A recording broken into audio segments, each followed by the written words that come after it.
Le débat n'a jamais été véritablement ouvert. Quelques hommes politiques ces derniers temps ont voulu lancer le débat, mais finalement on ne s'est jamais donné les moyens d'examiner s'il n'existait pas des politiques alternatives et quels pourraient être leurs bénéfices mais aussi leurs coûts. Globalement, les gens sont en faveur du maintien de la prohibition. Donc j'ai envie de dire qu'un homme politique n'a pas grand-chose à gagner d'une certaine manière à ouvrir ce débat, si ce n'est ceux qui, savent que leur électorat est extrêmement sensible à cette question. Je pense comme les Verts, par exemple. Est-ce que un usage simple d'un produit comme le cannabis, qui n'est pas un produit inoffensif, je le répète, mais un usage simple d'un produit comme le cannabis, est-ce que ça doit mériter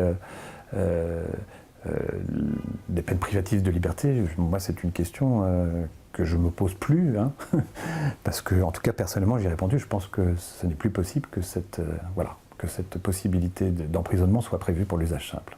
Les pays qui ont connu vraiment ce qu'on appelle stricto sensu une décriminalisation, c'est-à-dire on arrête de mettre en prison les gens, on le sort du droit pénal, comme au Portugal, et qui ont fait ça en 2001, donc maintenant on a un peu de recul, ce qu'on peut voir, c'est qu'il n'y a pas eu explosion de la consommation.